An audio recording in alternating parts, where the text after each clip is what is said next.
साहिबा को, जिसका नाम मधिया था, उस वक्त उन्होंने 3 पाकिस्तान के बिग डायरेक्टर ने उसको हीरोइन लिया। नूर साहब ने, सैयद नूर साहब ने उसको कसम में लेके कट कर दिया, इनाम हसन को ले लिया। तो नाम थे, सुपरहिट करा दिया। अगर इंडिया में होते तो शायद हमारी मूर्तियां बना के एक्टरों ने अपने घरों में सजाई भी होती, और मेरा ख्याल है वो पूजा हम मेरी करते।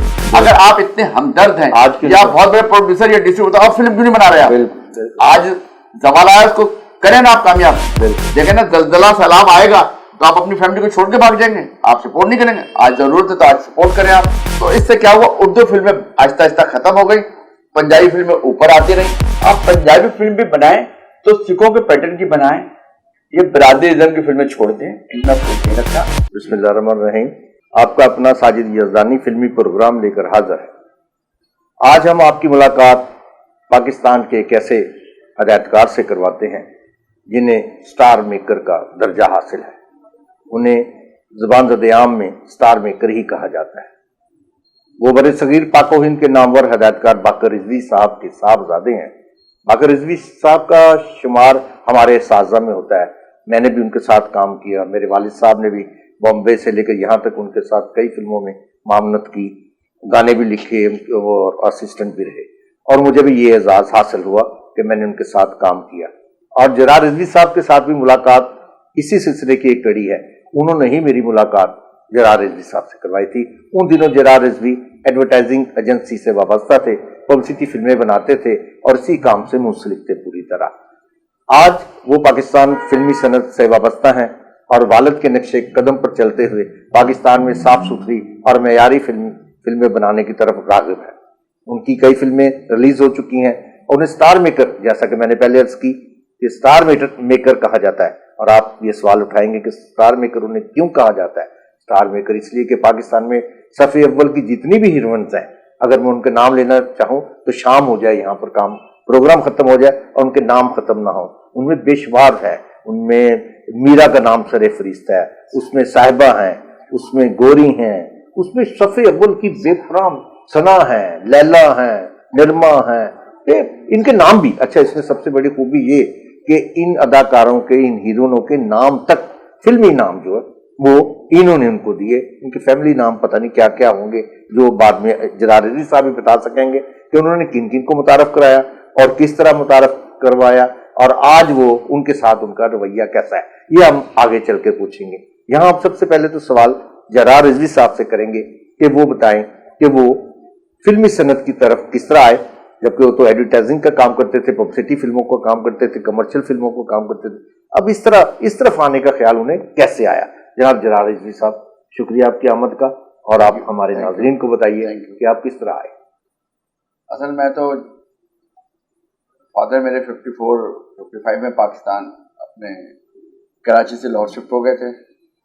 47 में वो इंडिया से आए थे, और लास्ट आपके वालिद साहब भी और मेरे वालिद बम्बई से आए थे। वो लास्ट पिक्चर वो करके आए थे।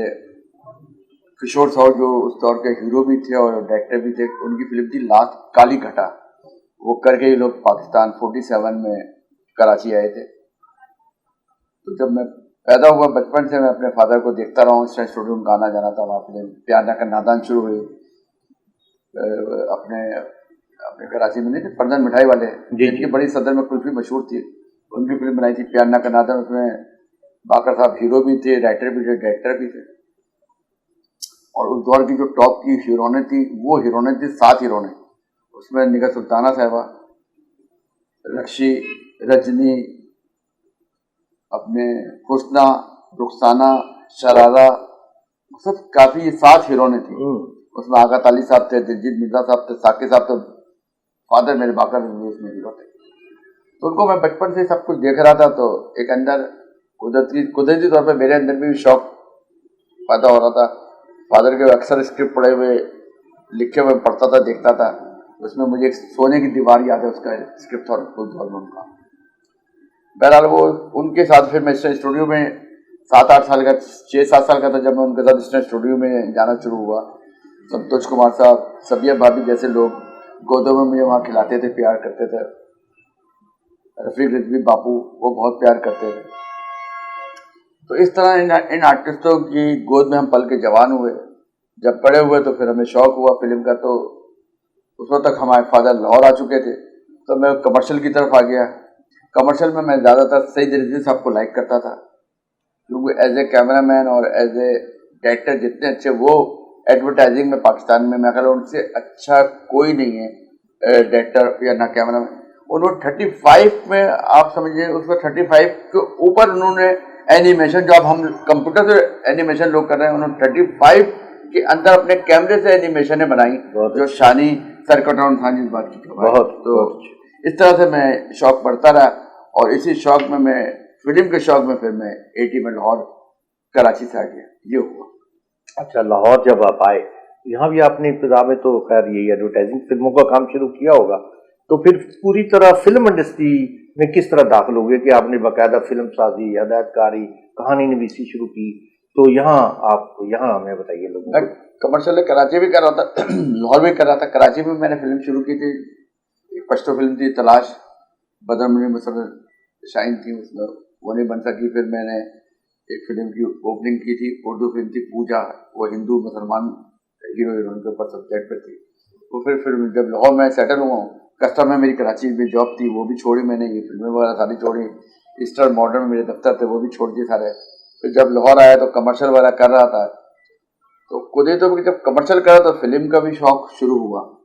फिल्म तो असल में शौक तो फिल्म ही का था, कमर्शियल तो एक रास्ता बनाया था, उसको आने तक रास्ता बनाया था मैंने, रास्ता कि मैं किसी तरह वहाँ पहुँचूँ।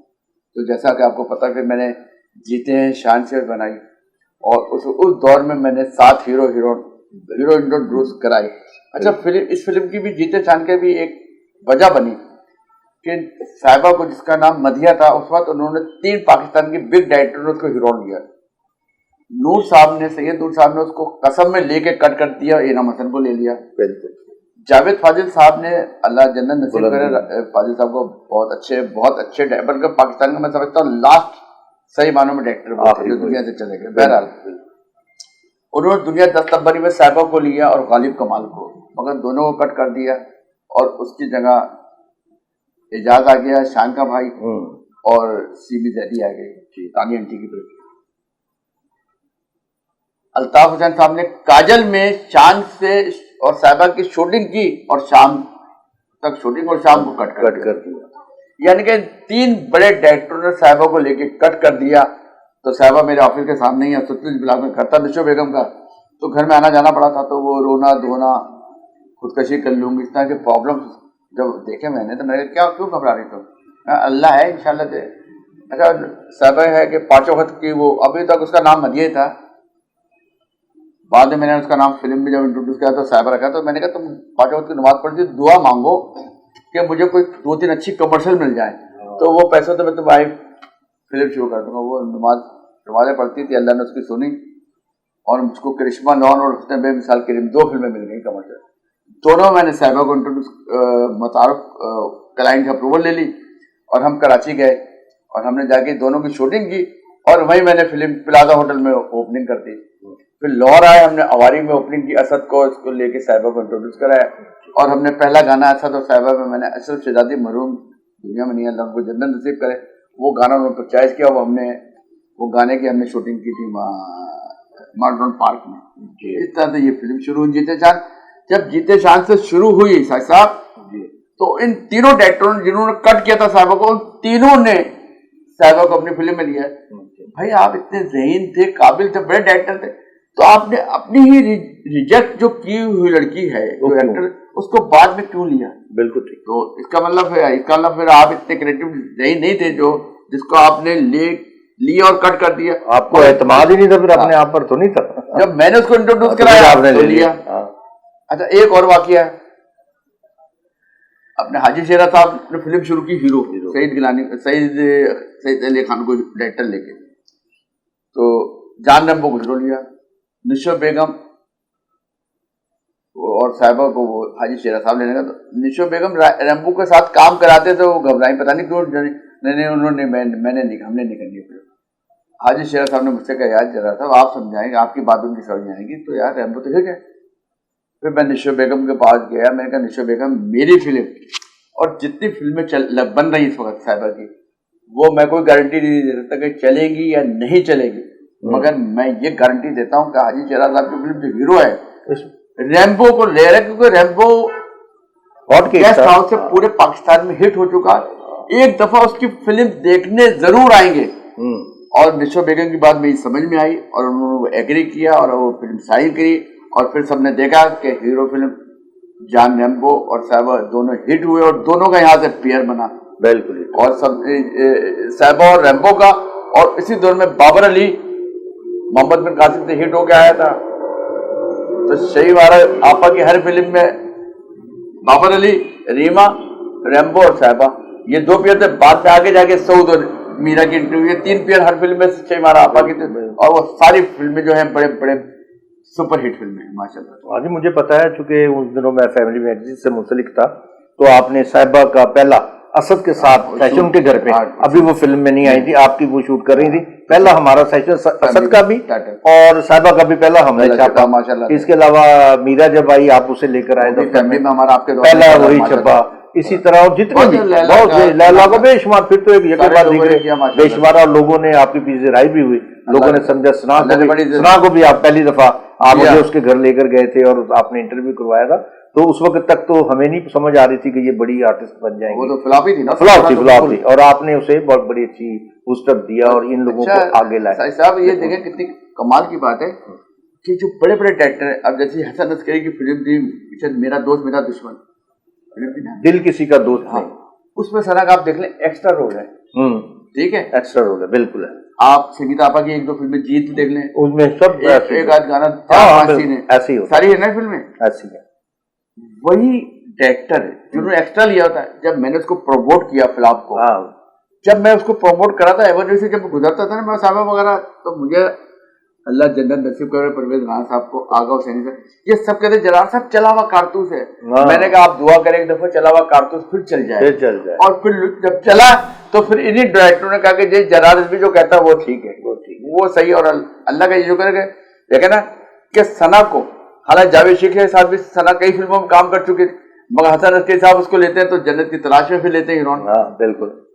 आप उनको लें अपने संगीता आपा को, फिर वो टाइटल रोल रेशमा कराती है जी। जावेद शेख साहब जीने दो और ये दिल आपका हो जैसी फिल्म कराती है। और अच्छा कमाल देखे कि दूर साहब ने सना को संगम में, जब जाफरी साहब ने संगम में इंट्रोड्यूस कराया रेशम और चार डेड फ्लॉप था शान, मगर जब संगम बनी है तो शार भी हिट हुआ, रेशम हिट, और सना जिसमें मामूली सा रोल था वो भी हिट हो गई। देखे ना सेकंड हीरोइन थी वो, सेकंड हीरोइन। मगर वही नूर साहब के जिसने वो सेकंड हीरोइन लिया था, अगली फिल्म चूड़ियों में वो सरदार कमाल के साथ कॉमेडी रोल दिया। बिल्कुल ठीक है, मगर जब हमने प्रमोट किया तो फिर उन्होंने भी रोल अच्छे दिए उसको, साना जी के साथ कई फिल्म।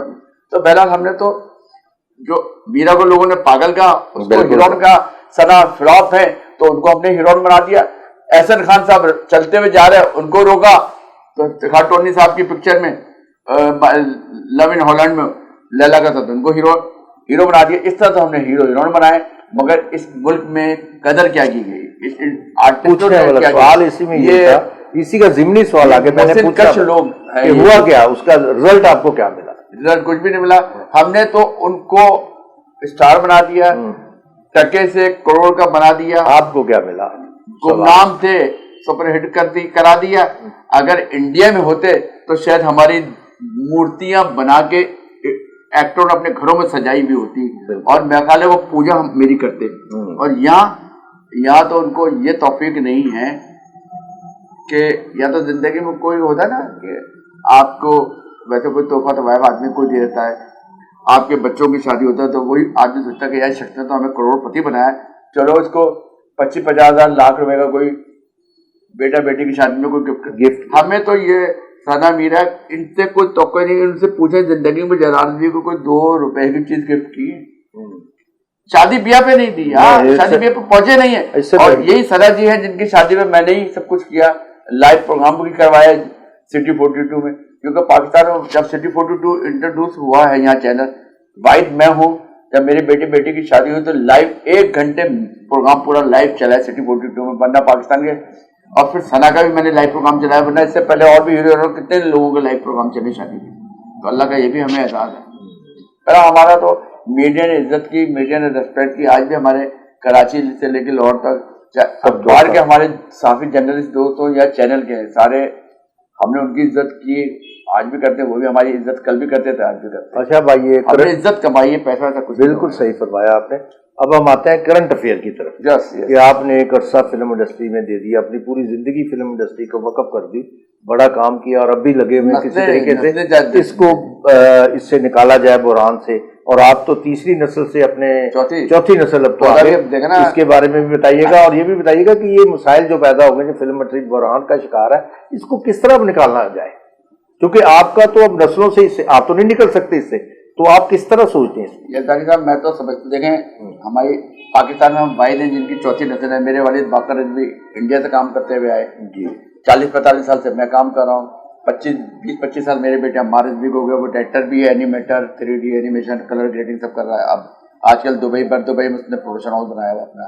फिर उससे जो बेटा है मेरा, जो पोता है मोहम्मद हुर रिजवी, उसकी 10 साल के करीब एज है, वो टिकटॉक भी कर रहा है, कमर्शियल वगैरह भी हमने उससे कराई। तो अल्लाह का करम ये है कि चौथी नस्ल भी हमारी इस वक्त पाकिस्तान में, हम वाहिद हैं जिनकी चौथी नस्ल भी है।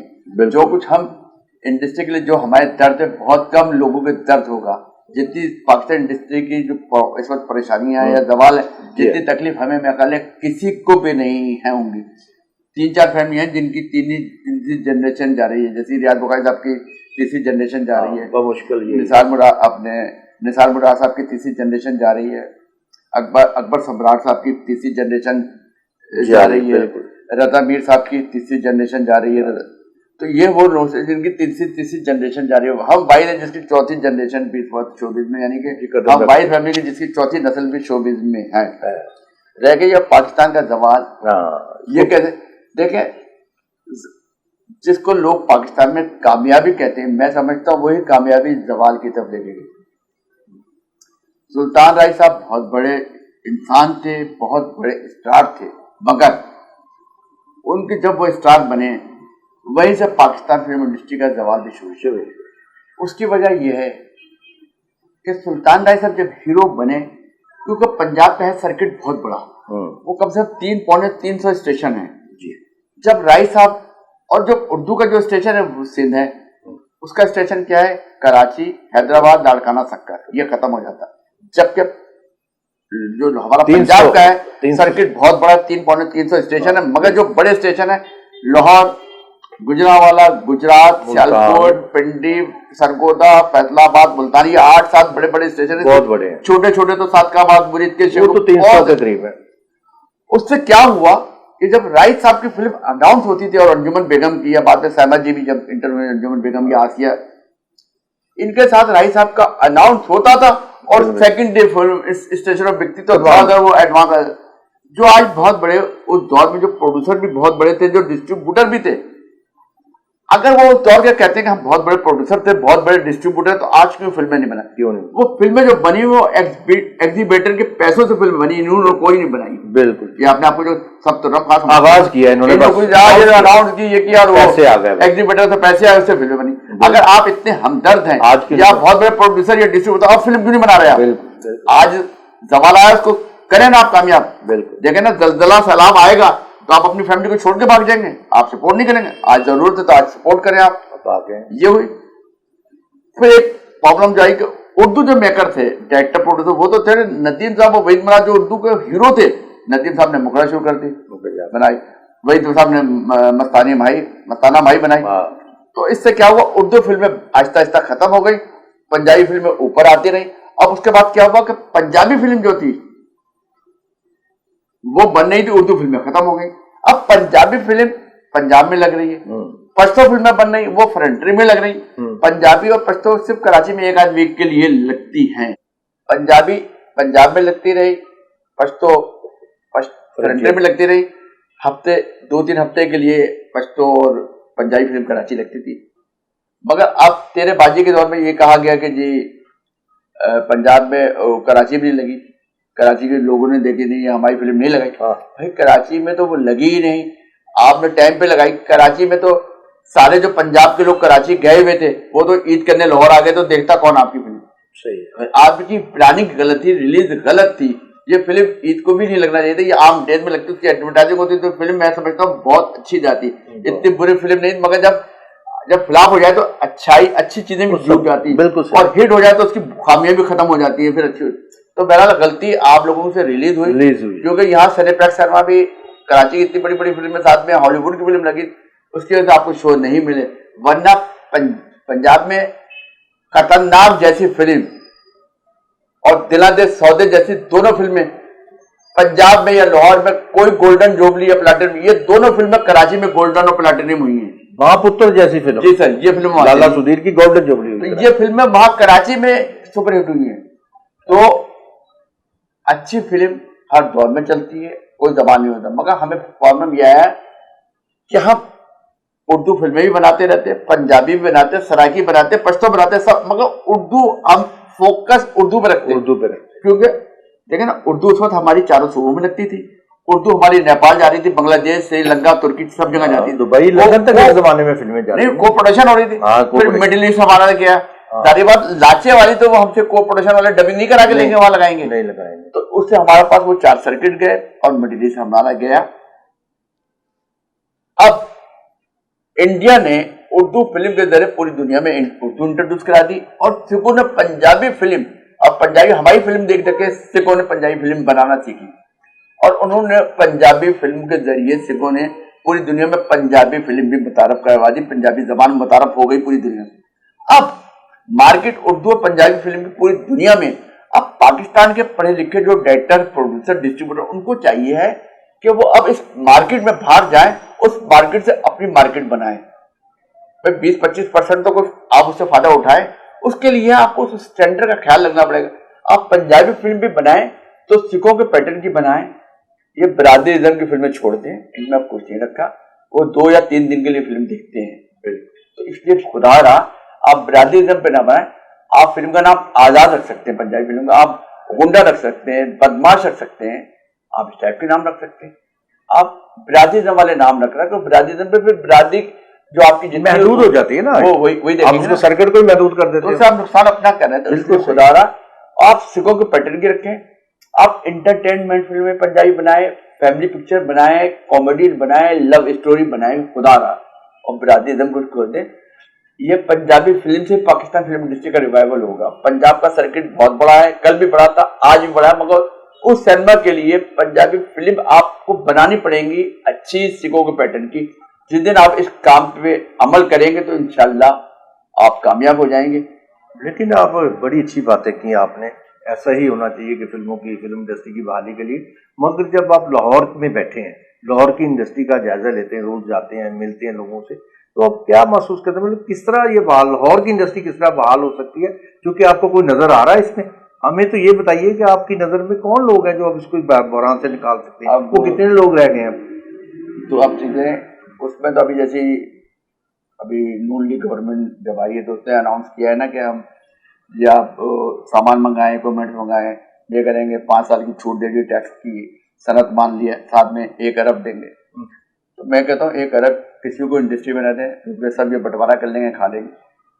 आप इस्लामाबाद में शहजाद चक वगैरह किसी अच्छे से इलाके में ज़मीन लें जिसमें आबशार वगैरह गिर रहा हो, पहाड़ भी नज़र आ रहे हो, फूल पौधे हों, वहाँ 1-8 फ्लोर बनाएं, कुछ ऑफिस बना दें, कुछ रिहायशी कमरे बना दें, मेकअप रूम वगैरह बना दें, और 2-3 एरिया लगता, 2-3 रेड मिनी उर्सा इस टाइप के कैमरे वहाँ रखें, पोस्ट का काम करने के लिए एडिटिंग सेटअप वहाँ लगाएं। और पाकिस्तान, कराची, लाहौर, इस्लामाबाद और मुल्तान में जो अच्छे डायरेक्टर्स हैं उनसे स्क्रिप्ट लें, और गवर्नमेंट छोटे छोटे बजट की 1.5, 2-2, पौने 2 करोड़ की 10, 15, 20 फिल्में शुरू करवा दें, जैसे फिल्में ज्यादा प्रोडक्शन हो जाए, मगर उसका वो स्क्रिप्ट लेके आए, एक ज्यूरी बनाए, कम से कम 3 आदमी होंगे, राइटर, डायरेक्टर और एक्टर, एक सीनियर 3 लोगों को लेकर एक ज्यूरी बनाए, और आपने जर्नलिस्ट किसी को अच्छा सीनियर उसको रखें, इस टाइप के 3-4 बंदों को ज्यूरी बनाए, वो अप्रूवल दे, वो स्क्रिप्ट की अप्रूवल दे, वो फिल्म बने, और फिल्म का नाम की भी अप्रूवल दे। बिल्कुल, फिल्म का नाम अप्रूव होगा, हाँ इस नाम पे आप फिल्म बनाए, उल्टे सीधे नाम जो गंदे सुंदर कहे तो वो बंद करें। ये काम ये करे, एक गवर्नमेंट अनाउंस करे नेशनल अवार्ड को दोबारा, उसमें वो कहे कि बेस्ट पिक्चर जो बनाएगा कम से कम उसको 50 लाख कैश अवार्ड दिया जाए, सेकंड आने वाली फिल्म को कम से कम 30 लाख भाई करोड़ से शुरू किया, जब हाँ, करोड़ों में करोड़ बढ़ दे। रही है ना। फर्स्ट पिक्चर को करोड़ दे, हाँ, सेकंड को दूसरी को 50 लाख दे, तीसरी को 30 लाख कम से कम। बिल्कुल ठीक। तो उससे क्या होगा, एक डायरेक्टर प्रोड्यूसर में एक जज्बा जागेगा और वो अच्छी प्रोडक्शन की जाएगा। फिर हो सकता है कोई महमूद बगरदमी भी बनाए, कोई टीपू सुल्तान पे बनाए, मोहम्मद बिन काजी में बनाए और तुगल गाजी बने, खालिद बिन वलीद, इस टाइप की फिर तारीखी मौजूदात पे फिल्म बनाए।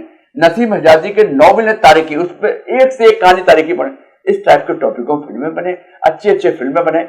ईरान वाले भी तो बनाते हैं, तुर्की वाले भी तो बनाते हैं। ईरानी टोटल मजहबी पिक्चर बनाता है तो वो चलती नहीं है, वो जाके अमेरिका जो उनका दुश्मन है वहां से ऑस्कर अवार्ड भी उनकी फिल्में लेके आती है। तो बात है आपका सब्जेक्ट आइडिया, तो इसके लिए आप प्रोड्यूसर डायरेक्टर को कोई लालच, कोई इनाम देंगे तो इंशाल्लाह अच्छे सब्जेक्ट पर अच्छी फिल्में बने रहेंगी। बहुत शुक्रिया जरार अजीज साहब, आपने खुलकर फिल्मी सनत के मसाइल पर बातचीत की और लोगों को बताया कि फिल्मी सनत के मसाइल क्या है और किस तरह हल हो सकते हैं। अब ये अरबाब इख्तियार का काम है कि वो इन बातों को गौर करे और नए सिरे से असर नौ फिल्म का जायजा ले और फिल्म इंडस्ट्री की बहाली के लिए फौरी इक़दाम किए जाएं, चूँकि ये फिल्म इंडस्ट्री अब दम तोड़ रही है और उससे मुंसलिक अफराद बहुत बुरे हालात में है। उनको बहाल करने के लिए जरूरत इस अमर की है कि जो जरार रिजवी साहब ने कहा है कि जो माली तौर पर फंड रखा गया है वो उसको फिल्म इंडस्ट्री की बहाली के लिए सर्व किया जाए और इसकी बका इसी में है कि यहाँ फिल्म अकेडमी कायम की जाए, नेशनल फिल्म का इजरा किया जाए। बहुत शुक्रिया, आइंदा हफ्ते फिर आपसे मुलाकात होगी। अल्लाह हाफिज।